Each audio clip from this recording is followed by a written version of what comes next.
Bonjour à tous. Aujourd'hui, je vais vous partager une partie de ma vie et de ce que Dieu a fait dans ma vie. J'ai grandi dans une famille chrétienne et j'ai eu l'amour, je n'ai jamais manqué d'amour. Pourtant, dans ma vie, j'ai eu deux périodes difficiles. À l'adolescence, où j'ai cherché à affirmer mon identité et j'ai commencé à faire ce qu'on peut appeler la petite délinquance. J'ai rencontré une bande d'amis où on s'est adonné un petit peu à la petite délinquance. C'était devenu comme une adrénaline. C'était une façon d'affirmer qui on était et de combler en fait ce manque de confiance, en tout cas pour moi, ce manque de confiance que j'avais.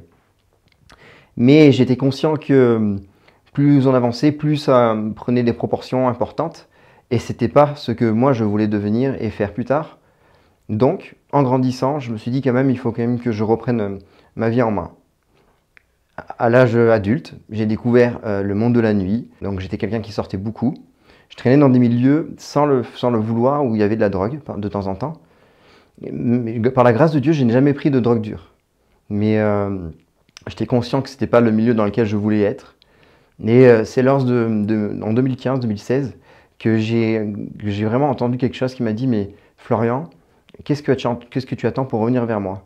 J'entendais comme une voix, comme si quelque chose me parlait mais dans ma pensée et me disait « Mais quand est-ce que tu vas revenir vers moi, Florian? Reviens à l'église. » Et puis un jour où j'étais un peu moins bien, un coup de mou, je me suis rendu dans un cabinet médical.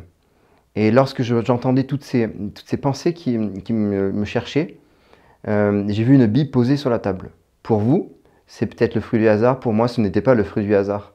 J'ai capté que Dieu peut-être voulait me dire quelque chose. Puis, lorsque je travaillais dans un magasin, j'ai rencontré mon pasteur de quand j'étais tout petit, qui m'a vu grandir. Et là, je savais qu'il fallait que je lui partage ce que j'avais vécu. Quelle différence ça fait dans ma vie. Aujourd'hui, vous savez, la vie n'est pas toujours simple. Être chrétien ne veut pas dire vivre sans difficulté.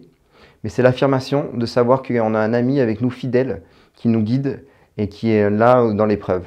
J'ai donc reconnecté avec Dieu grâce à cette personne, mais aussi parce que je savais que la volonté de Dieu, c'est que je sois son ami. Et pour moi, là, je n'ai pas eu une conversion du tac au tac. J'ai eu besoin de reconnecter.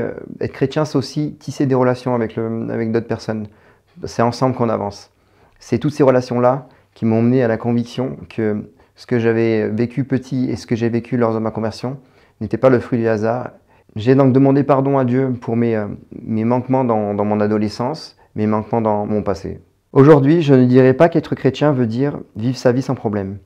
Mais c'est l'affirmation que vivre les épreuves tout en sachant aimer change la façon de vivre ces épreuves. Ça ne m'empêche pas de faire des erreurs, mais c'est la compréhension de la grâce de Dieu, savoir que même si on fait des erreurs, Dieu nous aime et nous pardonne.